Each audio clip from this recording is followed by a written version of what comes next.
Plante. Mayor Plante. Ah, there she is. Do you want to stand on the Okay. There you go. Now we have everyone. Thank you. Hello, bonjour tout le monde. Mon nom est Félix Corriveau de la FCM. Je suis Félix Corriveau de la FCM, comme je le disais. My name is Félix Corriveau. I'm in charge of communication at FCM. Welcome to this press conference by the Federation of the Canadian Municipalities, or FCM. Bienvenue à cette conférence de presse de la Fédération canadienne des municipalités. Before we get started, I'd like to mention that we gather today in Ottawa. The City of Ottawa honors the people and land of the Anishinaabe Algonquin Nation. The City of Ottawa honors all First Nations, Inuit, and Métis people and their valuable past and present contributions to this land. This event is organized on the occasion of the meeting of FCM's Big City Mayor Caucus, BCMC. In a few minutes, FCM's representatives and elected officials will deliver remarks. First, we're going to have Rebecca Bligh, President of the FCM and Vancouver City Councillor. Then she's going to be followed by Josh Morgan, BCMC Chair and Mayor of London. Then we will have Valerie Plante, la mairesse de Montréal, Scott Gillingham, le BCMC Vice Chair and Mayor of Winnipeg, then Mark Sutcliffe, Mayor of Ottawa, and then Maude Marquis-Bissonnette, la mairesse de Gatineau. This question period will begin after the speeches, and you will be allowed one question and one follow-up question.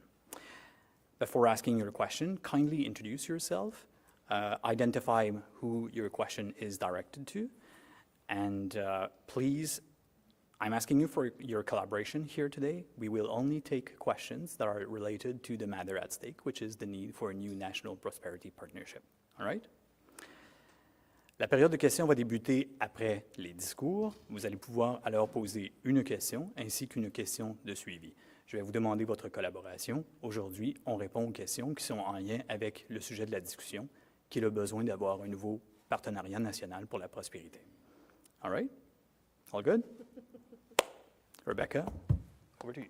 Thank you very much. Thank you very much, Felix, and good afternoon, everyone. Bonjour tout le monde. Thank you very much for joining us today. A global trade war is ongoing. Economic uncertainty is rising. Political divisions are deepening. This week, leaders from across the country are gathered in Ottawa.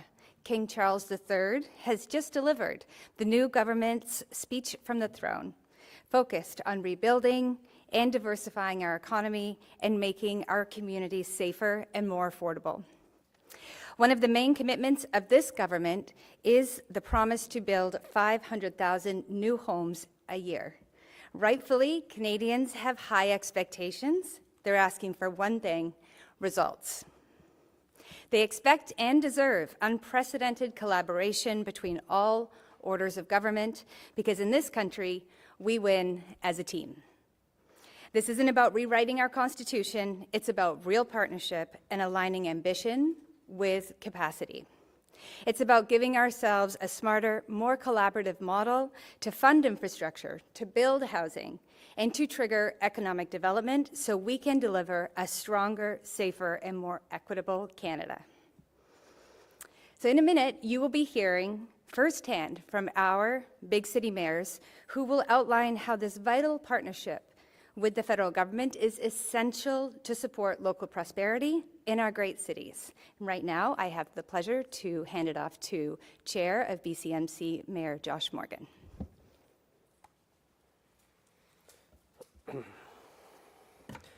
Well, thank you very much, and it's a pleasure, Mayor Sutcliffe, to be in your city today, gathering with colleagues from across the country. I have the honor of chairing FCM's Big City Mayor's Caucus, which is the 23 largest cities in the country, representing about 90% of the population of Canada. When we gather together, which we gather to several times during the year, we find and talk about our common priorities and ways that we're going to engage with the federal government on issues of critical partnership. And as Rebecca said, we are team players. We recognize that we have a very important and significant role to play within the Canadian Federation, and we are critical to helping both federal and provincial governments deliver results for Canadians. Today, we've talked about a number of issues, and our meeting is actually ongoing. We're in the middle of the day, so we're taking a break to talk with you. We've met with several ministers. We've had dialogue. We have more meetings to come this afternoon. Earlier today, we were talking about the need to build 500,000 homes and the critical role that municipalities must play. Building homes is a shared responsibility. It involves all orders of government. It involves the development community, the finance community, not-for-profits, a number of strategic partners. Only when we all pull in the same direction will we be successful in building those homes. We talked about the municipal prosperity framework, our need to have municipalities that are properly financed. As you know, municipalities have essentially three sources of revenue: property taxes, user fees, and grants from other levels of government. We are dependent upon grants from other levels of government to achieve our goals. And to ensure that municipalities are adequately financed, we need to have a meaningful discussion with Canada's fast-growing cities on how all municipalities are, the fiscal relationship that all the municipalities have with the federal government and the provincial governments. We talked about the importance of local democracy. Local governments are connected with ourselves, not just across this country, but across North America. At a time when there is uncertainty about our relationship with our U.S. friends, our partnership with our American cities and our American mayors has never been stronger. In fact, later this afternoon, we will be meeting with representatives from the U.S. Conference of Mayors, including their CEO, Tom Cochrane, and New Orleans Mayor, Latoya Cantrell. She'll be here talking about the continued partnership that we have across the border to meet the common challenges that municipalities, whether they're in Canada or the U.S., face. Not just challenges with tariffs and trade relationships, but the ongoing daily challenges that all major cities across this continent face together. We are obviously talking about the ongoing challenges that are facing our cities on homelessness. We talk about the One Canada economy and what that looks like. We're quite excited about a new government agenda where we have that ability to really showcase how Canadian municipalities can come together and support all orders of government. I think this comes at a time where we've seen an unprecedented sense of national unity. And I can tell you, Canada's mayors have never been more united in our focus and approach. Our desire to work with our other federal and provincial partners, our desire to achieve results. At the municipal level, we've always been forced to focus on results and outcomes. And we look forward to bringing that perspective and that experience about the on-the-ground challenges that we face, as well as the on-the-ground opportunities that we see on the streets of our cities to our federal partners through the engagements we have today, but the ongoing engagements we have through the entire year. You'll hear from a couple of my colleagues as well. I'm pleased to be joined by the vice chairs of the Big City Mayor's Caucus today. And next, I will turn it over to the Mayor of Montreal, Valerie Plante, for some comments. Thank you. Merci beaucoup pour ces bons mots. Permettez-moi peut-être en fait, je vais m'adresser à vous en français pour vous parler de cette rencontre d'aujourd'hui. La Fédération canadienne des municipalités, c'est un regroupement extrêmement important qui rassemble l'ensemble des municipalités et des villes du Canada. Et comme ça a été mentionné par le président, c'est un moment important parce que oui, nous traversons une période trouble avec bien sûr une possible guerre tarifaire avec les États-Unis, mais je pense qu'on est ici pour démontrer et dire haut et fort à quel point les villes, autant du côté canadien que du côté américain, on travaille ensemble, on est très unis. Il y a beaucoup d'éléments que nous partageons et il existe une diplomatie municipale extrêmement importante. Je tiens à mentionner la présence de la mairesse de la Nouvelle-Orléans qui est avec nous aujourd'hui, ainsi que le président directeur de l'équivalent de la Fédération canadienne des municipalités, mais du côté américain. Welcome, bienvenue parmi nous. Et aujourd'hui, on aura la chance de pouvoir discuter, d'échanger avec eux cet après-midi, mais l'intention est vraiment d'envoyer un message important au fédéral et au provincial que les villes et les municipalités, nous sommes des agents de diplomatie urbaine extrêmement importants, même quand c'est une question, lorsqu'il peut y avoir des enjeux au niveau national. Maintenant, peut-être un dernier élément que je tiens à mettre de l'avant, c'est que pour la Fédération canadienne des municipalités et pour le Caucus des maires des grandes villes, c'est très les priorités qui ont été mises de l'avant par le nouveau premier ministre, M. Carney, sont des priorités que nous partageons, celles de l'habitation, celles de l'infrastructure et de la sécurité nationale.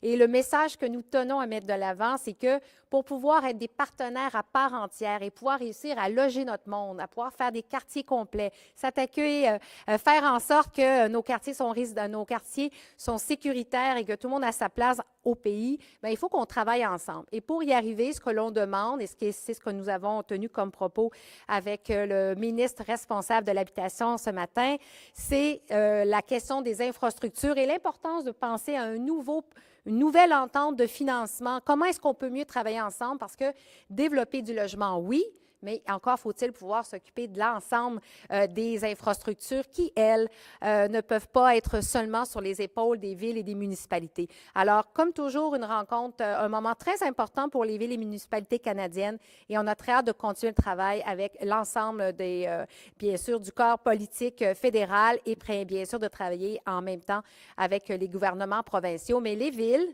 on est là, on est au rendez-vous, on connaît les besoins, puis on est efficace. Merci beaucoup. Oh, et je cède la parole au maire de Winnipeg. Merci. Thank you very much. Good afternoon, everyone. As I begin today, Mayor Sutcliffe, thank you for hosting us. I wish you could send your rain to Manitoba right now. We're just thinking today about the people of Manitoba who are evacuating into Winnipeg. I've been on the phone yesterday, today, with the Premier and our teams in Manitoba. The City of Winnipeg is fully mobilized with the province of Manitoba, the federal government, and the Red Cross and other partners just to accommodate the up to 17,000 evacuees that will be moving from the north into the south. So I know all of us are thinking about them, and I want to thank my mayoral colleagues who have expressed their concern for our communities right now. Thank you so much. And it's great to have our American partners with us. Thank you so much, Mayor and Tom, for being here today. Canadian mayors are on the front lines of diplomacy with our American mayor colleagues right now, and it's very, very important that we do that. As trade tensions with the United States continue, we're not sitting back as mayors. We're taking a very active role in working together, and I appreciate we just heard from Minister LeBlanc today just affirming the important role of diplomacy that Canadian American mayors together have in these ongoing challenging times. Cities are leading, and FCM certainly has been out front, making sure that municipal voices are heard in Washington and around the United States. I had the privilege of being at the U.S. Conference of Mayors with everybody back in February, and it's amazing how cities are cities, no matter what part of the continent you're on. We face the same challenges and opportunities, and so when we're in trade tensions between nations, it affects us in our communities. And so really appreciate the collaboration and the spirit of oneness between American and Canadian mayors at this time. The message is simple. We are stronger when we work together and when we stand together. So trade decisions in Washington certainly do have consequences in our cities, and that's why keeping the online as well, open line of communications is very important between all of us. But here in Canada, certainly if we want stronger local economies, we need safer cities as well. Canadians want homes that they can afford. We want infrastructure they can count on and neighborhoods where they can feel safe and establish themselves. Public safety, though, and all of these other things are not up to municipalities alone. We need the federal government and provincial partners to assist us as well. One of the things that we really need to continue to talk about here federally is bail reform.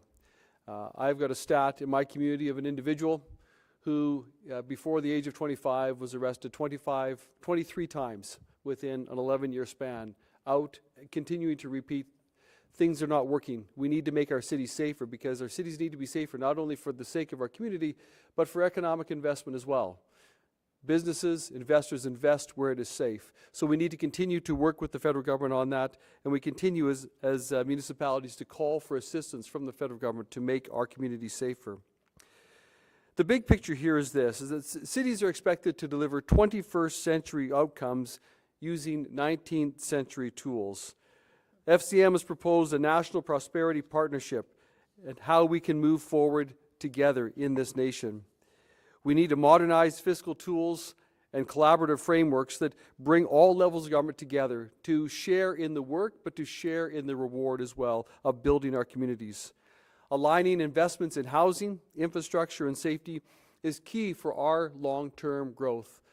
Appreciate the federal government, the new Prime Minister, and their vision for our nation.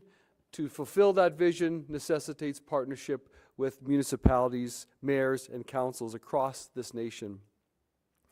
In Winnipeg, some of the things that are top of mind for us certainly remain housing.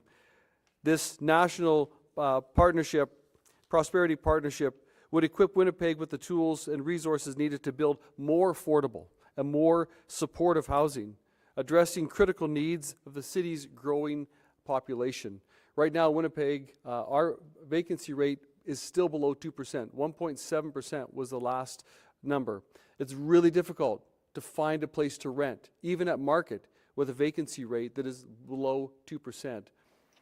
So we need partnership in housing and in building our housing, expanding water and wastewater services within our older neighborhoods.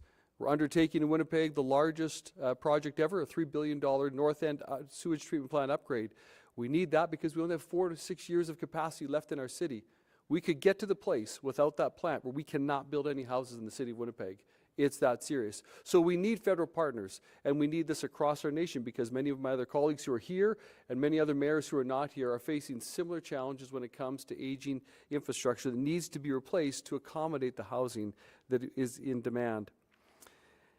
And as I said a moment ago, we also need bail reform so that we can make sure our communities are safer and attractive for those who are among us. And quite often we find in Winnipeg that the most victimized are the most vulnerable. So when we talk about the ongoing need to address homelessness and addiction, we keep this in mind that oftentimes, unfortunately, the crime and the crime rates are centered on those who are the most vulnerable of our population. And so we continue to desire to be good partners. We are good partners. We're partners who are established as cities. We're partners who are reliable for the federal and provincial government. So we look forward to our continued work together to build a prosperous, strong, and healthy Canada. And with this time, I'm going to turn it over to our host, Mayor Mark Sutcliffe of Ottawa. Mayor Sutcliffe. Thank you, Mayor Gillingham. Bonjour tout le monde. C'est vraiment un plaisir d'accueillir tous les autres maires des grandes villes du Canada ici à Ottawa pour cet congrès. I'm really delighted to welcome the other mayors from across Canada to Ottawa, along with the members of FCM for this conference. I feel like I'm kind of the co-host of this, along with Maude Marquis-Bissonnette, la mairesse de Gatineau. So on behalf of Maude, I want to welcome everyone. I want to say a special welcome as well to Tom Cochrane and the mayor of New Orleans, Latoya Cantrell, who I met in Washington recently when there were a group of us who traveled to the U.S. to meet with other mayors who shared our interest in seeing the prosperous relationship between Canada and the United States continue.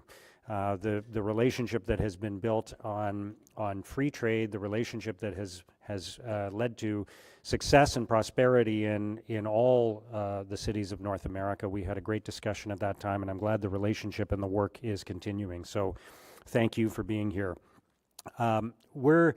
We're excited today to have the opportunity to speak with representatives of the new federal government.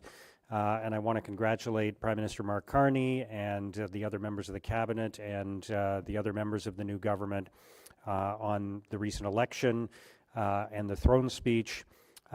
This new government has set some very ambitious goals. And I think I speak for all the mayors who are here as part of the Big City Mayors Caucus when I say that we share those goals and we don't see any other way to accomplish those goals than by working together. Nous devrons travailler ensemble pour réussir ensemble. There is no path forward where Canada will achieve its economic goals and its other goals if the federal government is not working with municipalities.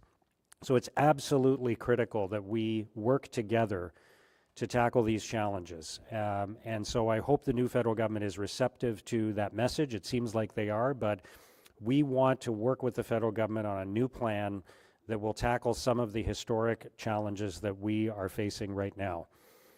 I talk all the time about how proud I am of my city, how much I love this city. It's not the same city I grew up in. There's a lot more going on in Ottawa. It's a much bigger and more vibrant city. The other reason that it's not the same city I grew up in is because there are all kinds of challenges that we didn't have when I was a kid. Challenges around homelessness and substance use disorder and mental illness, challenges around building more housing. So we need different tools going forward to resolve those challenges. We can't do it with the outdated tools we had in the past. So I'm grateful to my colleagues for their collaborative work on this, and I'm looking forward to working with the new government as we tackle some of these challenges. Et ici à Ottawa-Gatineau, nous sommes une seule région économique et je suis très fier d'avoir un partenaire de l'autre côté de la rivière. Maude Marquis-Bissonnette a travaillé très fort et nous avons travaillé vraiment ensemble pour résoudre nos défis, les défis que nous partageons. Et je suis très heureux d'accueillir Maude et d'être ici avec elle encore une fois parce que nous travaillons vraiment ensemble pour avancer nos objectifs, les objectifs que nous partageons. Alors, je vais laisser la parole à Maude maintenant. Maude? Bonjour à tous et à toutes. C'est vrai que Ottawa-Gatineau a une excellente, peut compter sur l'excellente collaboration de son maire et de sa mairesse. Puis ça me fait grand plaisir d'être à Ottawa aujourd'hui en compagnie du maire Sutcliffe, mais aussi en compagnie des collègues du Caucus, des maires des grandes villes. Vous me permettrez de m'adresser à vous en français. Le message aujourd'hui qu'on veut livrer, là, il est assez simple. C'est-à-dire que pour faire face aux grands défis de notre époque, puis évidemment, on parle d'itinérance, de logement, on parle du défi que représentent les infrastructures, la pression qu'elles exercent en ce moment sur les finances publiques. Les villes doivent être des véritables partenaires des provinces, évidemment, mais du gouvernement fédéral. Et tout le monde ici est prêt à faire ce travail-là.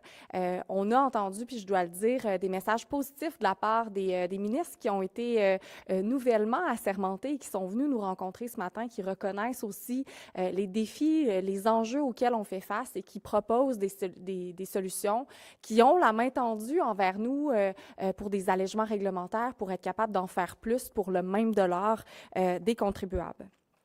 Vous me permettrez de vous parler un petit peu d'itinérance, qui est un enjeu qui nous préoccupe grandement à Gatineau. En 2023, c'est plus de 118 000 personnes au Canada qui ont connu l'itinérance et qui ont eu un recours à un refuge d'urgence. Ça, c'est une hausse de 12 % par rapport à l'année précédente. C'est dire, donc, ces données-là sont dramatiques et c'est dire que la crise, elle est sévère et elle est toujours d'actualité. Si cette tendance-là se maintient, c'est près d'un demi-million de Canadiens qui pourraient se retrouver sans logement d'ici 2030. Un demi-million, c'est plus que la taille de la ville, de ma ville. C'est inacceptable.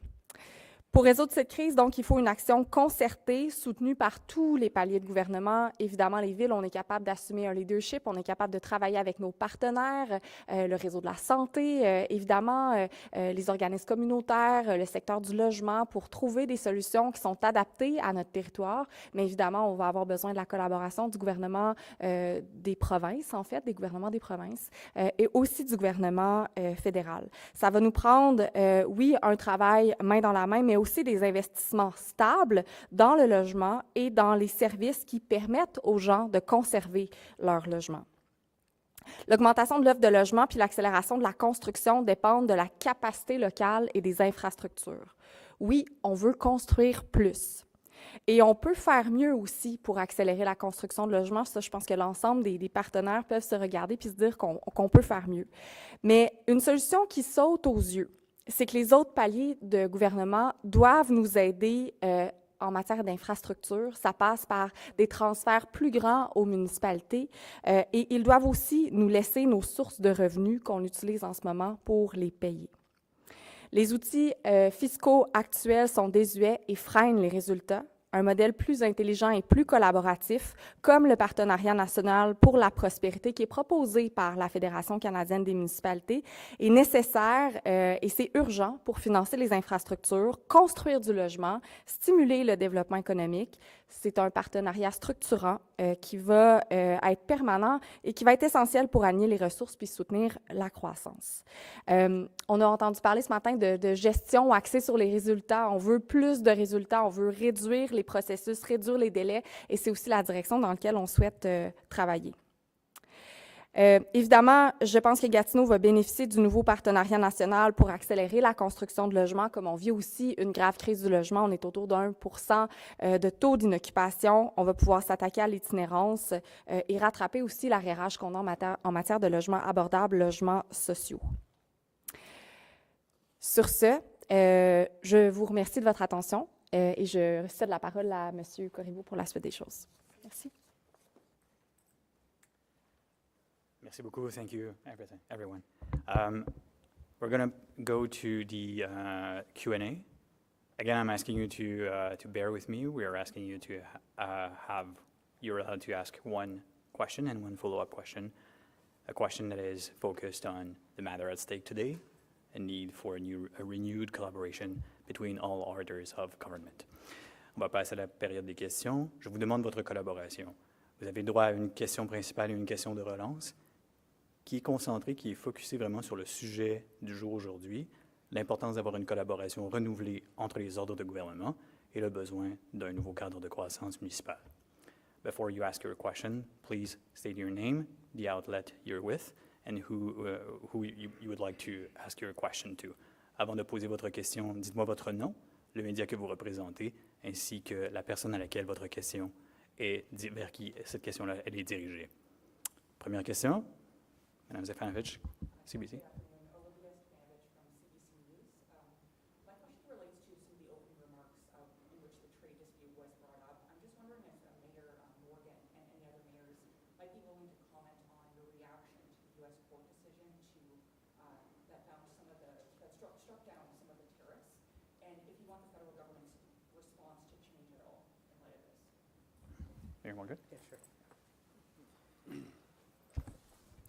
So, each country has their own jurisdictions and laws to follow, and my understanding of the court decision is that the executive powers perhaps stretched beyond the ability of that branch of the U.S. government to have those decisions within their sphere of jurisdictions. Not all of the tariffs were struck down. In fact, there's still some in place that are quite impactful to a number of our cities, including the ones related to auto. I think it's positive whenever tariffs are going the other direction. Like, I think we've been very clear from the start here that as mayors, both in Canada and the US, we see the economic partnership that we've been able to build over multiple decades through free and open trade as the envy of the world. This is something that has brought great prosperity to our cities, has brought great prosperity to our citizens, has allowed businesses to thrive. And a number of our cities, particularly in my area of southwestern Ontario, have oriented their businesses towards northwest trade relationships. So any decision by any levels of government, whether it be the courts or the Congress or the executive administration in the US, or the Trump administration, anytime they're rolling back tariffs, I think that's something that we all celebrate because we don't believe that they are justified or necessary in the first place. We think that we can actually build a prosperous relationship between our cities and American cities in a positive way through partnership with our federal and provincial partners without the need for trade barriers to be in place. And we stand ready and have stood beside each of us. Most of us on this stage up here have actually traveled to the U.S. in partnership with the federal government or premiers or business associations or the FCM or others to go and have this dialogue about how important this relationship is and how successful it has been when we've worked together. So we will do whatever we need to be a supportive partner with the provincial and federal governments to continue to move towards the path of trade barriers being reduced between these two countries, tariffs being reduced. And, as for the federal government's response to this, I think the federal government, as municipalities are, should be very pleased with the direction that this is going. Now, it's a court decision. It's likely to be appealed. But what I'll say is this does not stop the dialogue or discussion that we need to continue to be having with the U.S. administration, with American cities, with our partners in the U.S., or the partnership that we've been able to foster here in Canada. The sense of national unity based on this external threat to our economy and sovereignty has not only brought the orders of government together in a way that I've never seen before and many people comment on, but also our collective municipalities together in a way that we were strong in the first place, but we are as united as I've ever seen us in our approach to working together, working with all orders of government in this country. And that is not just on issues of international trade and economics, but on all partnerships. This has opened, the silver lining in all this is that it has opened a transformative new opportunity for a new partnership between orders of government, which is why we are having discussions about not just the U.S. trade relationship, but about that ongoing modernization of the framework and the fiscal framework between all orders of government, because Canada will be successful when all of us work together. And I think that's the message the Prime Minister has given, the message that the Premiers are given, and it's the message that Canada's municipalities and big cities give as well. Anybody else?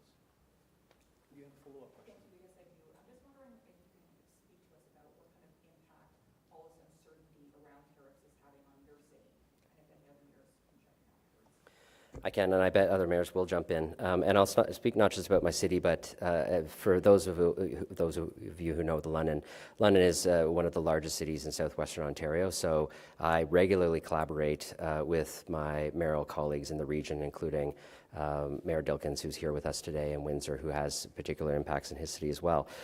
The uncertainty has had a critical impact. It is not even necessary to actually have trade barriers in place without that uncertainty already having significant financial and employment impacts on our communities. In my city, I formed an economic task force to bring together leaders from a number of different economic entities and businesses to talk about the ongoing impacts. And what they're telling me is the uncertainty has led to a number of things. One is in the ongoing supply chain contracts, they're building in buffers against future potential tariffs. In other words, reserving the right in contracts to say, if tariffs come in, I have the ability to raise my prices. That gives no choice to the end businesses in my community to start to raise their prices to hedge against that future threat. The sooner we can have certainty in this, the sooner that upward pressure of cost escalation ends. The other thing the uncertainty is creating is it is stalling business decisions in my community and I think across the country. We have an exceptionally aggressive industrial land strategy. We have been very successful in that. Companies who have come here and are looking for options to expand or taking options on the land neighboring them or growing the workforce have paused those decisions because of the uncertainty.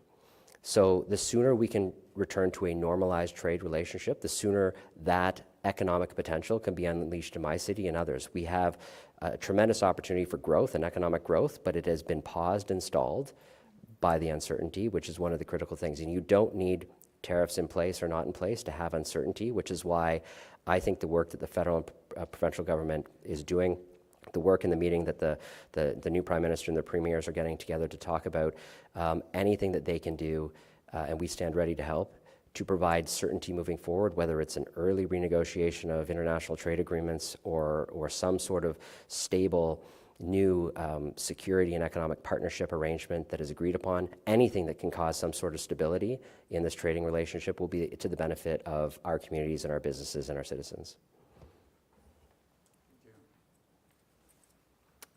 Next question. Gentlemen. Given your call for more investment for housing and infrastructure, are you concerned that there's no spring federal budget? You have to wait for the fall economic statement for any possible new federal funding for housing and infrastructure? And who would you like to answer your question? Who would you like to take it? Rebecca. Rebecca, would you like to start? And maybe other mayors? Sure. I just ask you to repeat the question. Given your call for more investment in resources for housing and infrastructure, there's no federal budget. Are you concerned you might wait for the fall economic statement for more federal funding? Well, we're seeing and hearing.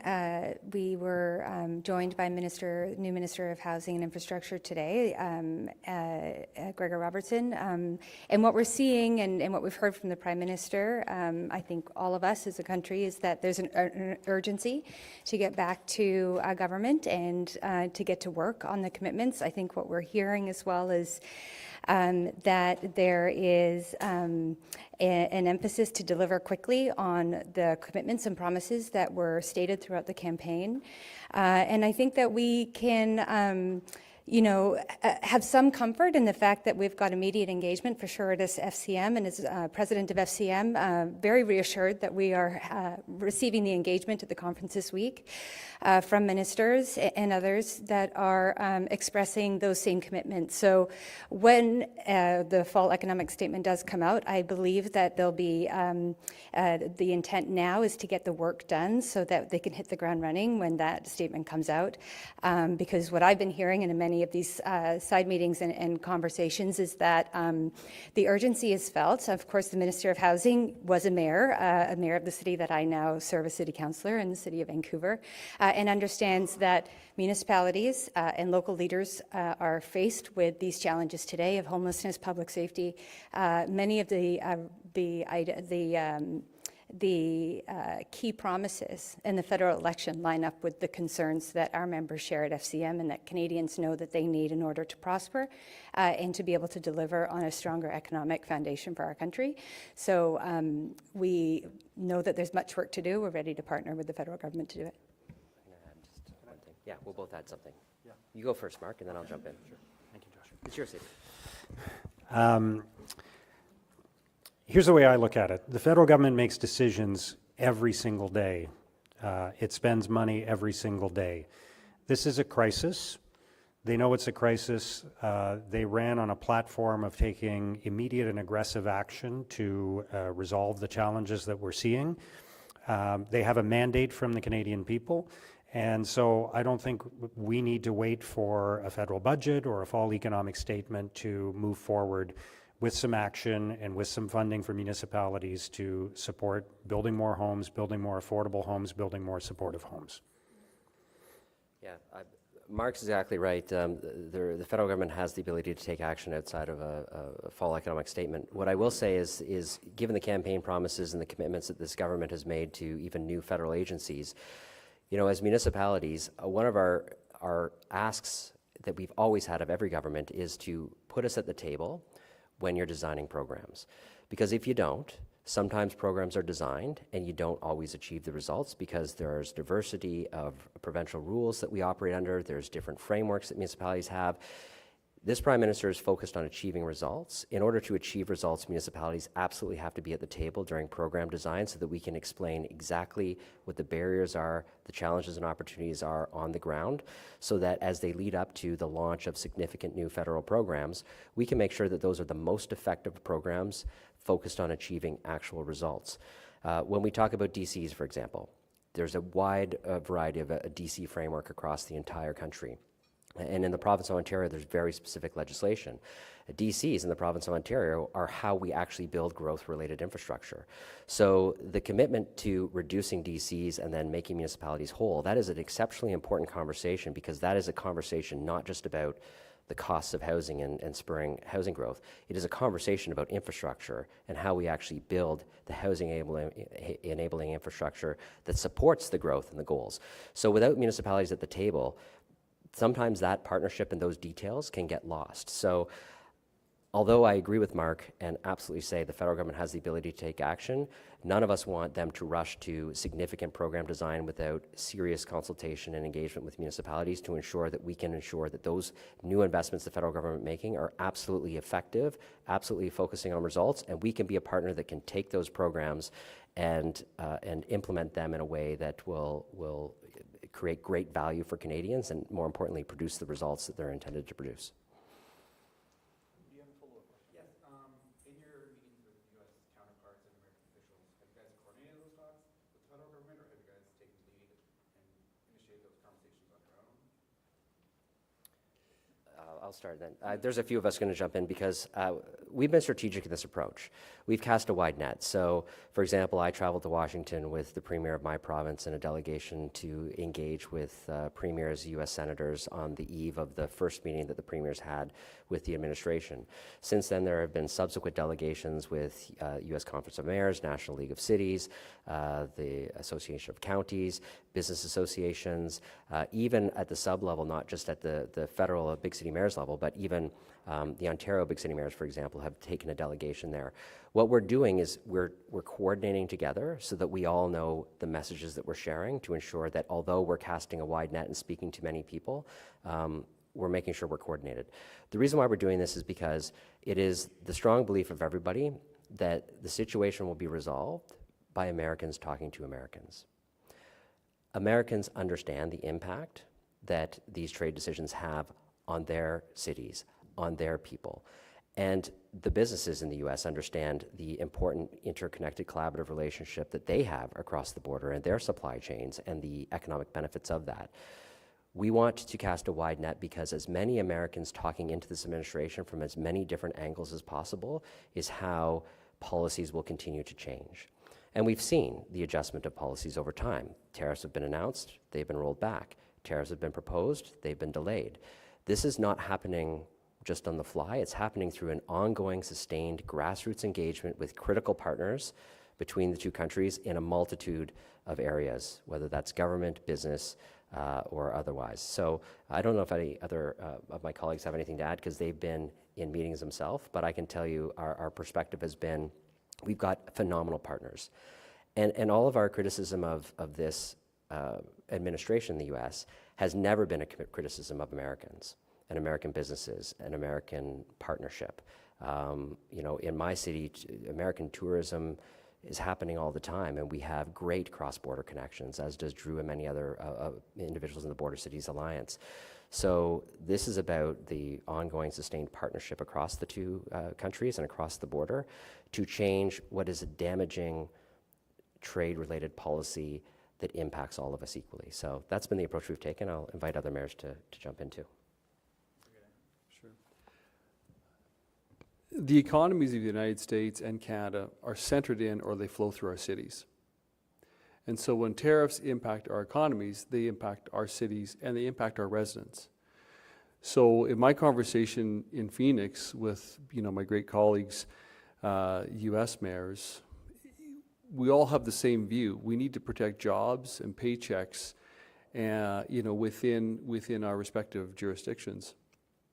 When there's tariffs on softwood lumber, that means every home or many homes going up in the United States are going to be more expensive. At a time when, I heard the U.S. mayors at that conference talk about the need for housing in their country as being a priority. It's the same conversation we're having. That's why in my comments I talked about the fact that it seems that in North America, a city is a city is a city. Doesn't matter which side of the border we're on, we have the same opportunities but the same challenges as well. And that's why building partnerships across borders with other mayors, aligning, lending our voices, and using our perspective or our respective positions to leverage conversations with, in Canada, of course, it's our provincial governments and federal governments, so our elected officials at those levels understand the impact of tariffs in our cities. And on the other side of the border, it's American mayors talking to their state representatives and ultimately the federal representatives to help everyone understand the impact, the detrimental impact of tariffs. What this has done is it's fostered, I think, a deeper appreciation for one another that we knew we had. We're allies, we're friends. I could tell you, at the end of February when I was in Phoenix, I had so many mayors, Republicans and Democrats, coming up and saying, we don't want you to be the 51st state. We respect you as a nation. We respect your sovereignty. We're allies. We're partners. We've stood together in wars and shed blood together, and we'll continue to be allies. And so I think that shared sense of, we serve the people of our respective communities who have the same hopes and fears and dreams, no matter what side of the border we're on. And so we need to make sure that that message gets all the way up to our federal levels so that we can continue to build great cities and great nations together. Time flies, and I want everyone to have the opportunity to ask a question, so we will limit ourselves to one question. Sir? From Canada's National Observer. My name is Rory White. I have a question for FCM President Bligh. So a big focus of the National Prosperity Partnership is on shared priorities. And we all know that having shared priorities requires having the same set of facts that you're dealing with. And yesterday, Canada's National Observer published an investigation into an AI campaign that is targeting councillors in over 500 municipalities across the country. What we would like to know is, how does FCM plan to support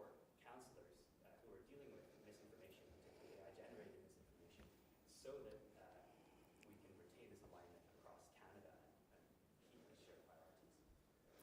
Yes, thank you for the question. And I am aware of the most recent, and actually your article from yesterday was sent over to me. So I do appreciate the concerns that it raises around AI-generated content like this that is misinformation and is really, at the end of the day, seen as a threat to the progress we've made in terms of climate policy and unifying our country and the decisions we make around a cleaner economy. And so, you know, we are in the process of addressing, of course, your article came out yesterday, and we recognize that this has been a concern that folks have. What it speaks to is the importance of really how we partner with the federal government. I mean, this is not the first time that we've talked about technology and interventions that the federal government could partner with us on. These conversations, of course, are top of mind as we start to build relationships with the new government. And so really at the end of the day, FCM is committed to the policies that we've upheld in terms of our country moving towards a cleaner, more sustainable economy. We are very proud of the work we've done with the Green Municipal Fund in empowering municipalities to have the funding that they need in order to build more sustainable communities at that grassroots level, and we'll continue to champion the fund and the work that we do in the municipalities that take advantage of those funding and project opportunities. And so going forward, we're alive to the issue. We'll continue to focus on it, and really just presents an opportunity for us to partner even greater with the federal government when it comes to ensuring that the sustainable practices that we uphold in municipal governments in order to build climate-friendly and resilient communities is at the forefront of what we're doing. Other question? Sir?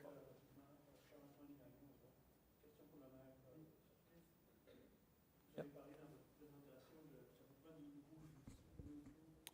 Pardon? Dans votre présentation, vous avez parlé que ça vous prend des nouveaux outils. Pensez pour des Oui. des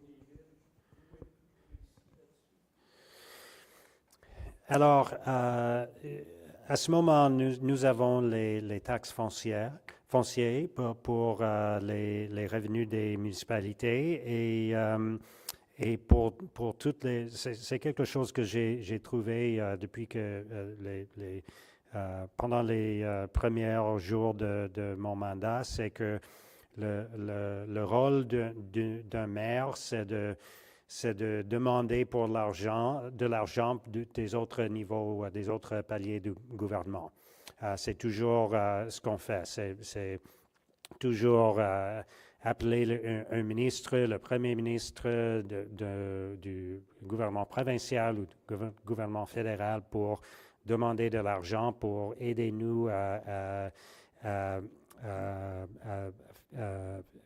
faire face à nos défis.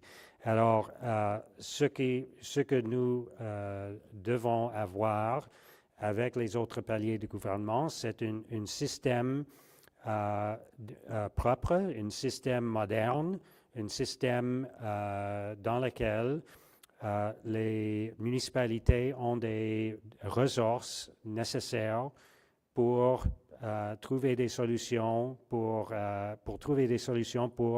les logements abordables, pour l'itinérance, pour la toxicomanie, pour tous les enjeux à lesquels nous faisons face. Thank you very much. We will take one last question. Sir? It's a question, but hopefully you're okay with a hybrid question because it's for two mayors up there. One for Mayor Morgan, one for Mayor Gillingham. Earlier this month, one of your fellow mayors from Ontario, Dan Carter from Oshawa, talked about the need for more mental health and addiction funding after a tragic accident where a 16 and 18-year-old kid were wounded by a gunman. And he's asking the federal and provincial government to come together to help address some of the mental health and addictions. Does this national prosperity framework address address mental health and addiction? And if so, where does the money come from, and where's the money you're hoping it comes from? And on the flip side of that, around bail reform, because it was a gentleman who had been out on bail, Manitoba's been on the front lines of calling for bail reform in the province of, in the country. Where do you see this government heading, Mayor Gillingham, to address the bail reform issue in Canada? Thank you for the question. Respecting the time, I'll try to be direct. First of all, I want to acknowledge the previous Liberal government instituted some bail reform, some criminal code reform. I think it came into effect in January 2024. So it's a step in the right direction, but more needs to be done. When we have repeat violent offenders on our streets who continue to get picked up, and they're breaching their court orders. I can give you stats out of Manitoba. I've used them out of Winnipeg, and it's troubling. So we need to, again, at this idea, we're all talking as mayors here today about partnership. Partnership that we want is, we're good partners with the federal government. We want to be at the table, around the table when new programs are developed, when we're talking about bail reform, when we're talking about developing mental health resources. We need to be at the table as partners, because as mayors, we're on the front lines, whether it's Montreal or Longueuil or Edmonton or London or Winnipeg. Our staff face similar things. And I'll just simply say this. About 3 weeks ago, I just stopped by one of our fire halls, was talking to our firefighter paramedics, and one of them said to me, I've been at this a long time. It's not normal. What I see every day, it's not normal. You just can't be exposed to this time and time again. I'm a strong person, but you can't be exposed to it day after day after day and it not affect you. And so as municipalities, our resources are limited. We've talked about this. This is why we need a new fiscal framework. We're providing mental health supports for our frontline workers, our emergency workers especially, but broader across the nation, we need to have dialogue and assistance and federal and provincial support to really to make sure that the people who are on the front lines, that are public servants in our cities, are healthy and well and can do their job to serve our communities. Yeah, I echo everything that Scott said on bail reform, so I'll handle the other part of the question. Mayor Carter is a colleague of mine on the Ontario Big City Mayor's Caucus, a caucus I vice-chaired for a period of time. And he's been a steadfast advocate for this, even beyond the incident that happened and his renewed calls. And those mayors are united in the need for more both mental health and addictions funding, as well as treatment and recovery facilities available within our communities that the provincial government has, and the Premier has said, would like to move in that direction, but we haven't seen come to fruition in a way that is allowing it to make a significant difference, although they are taking steps in that direction with, in Ontario, the development of heart hubs and other facilities. And this is where there is a role for the federal government to play, but there's a significant role for the provincial government to play. You're talking about healthcare related issues and healthcare funding, which intersects with housing. And so when you have housing and healthcare together, whether that be treatment and recovery facilities that flow into supportive housing in the way with the proper level of wraparound supports, or you're talking about just housing in general, which helps stabilize individuals' lives so that they may not lead down the path of substance abuse and potentially mental health issues because of circumstances of living on the streets. We all have a role to play in this, but I would say the federal government on their ambitious demands or ambitious plans for housing, certainly supportive housing and housing with proper supports has to be part of that solution to help care for those who cannot just be housed but need housing with wraparound supports. The provincial government absolutely has a role to play because this is a healthcare related issue, and in each province that may look different. In Ontario, there does need to be continued investments in treatment and recovery facilities. There needs to be continued investments in mental health and addiction programs, and the Heart Hub, the $500 million Heart Hub system in Ontario, is a great start. We haven't actually got any of those opened yet because of the government hasn't actually flowed the money yet, but that is anticipated within the next couple of months, and then we'll be opening different hubs in 29 different locations across Ontario, representing thousands of new spaces. That is critical to trying to address the issues that we all share and that Mayor Carter is being a leader on. So this is one where we all have a role to play. I'm not going to stick it to the federal government, but the provincial government on the healthcare side does too.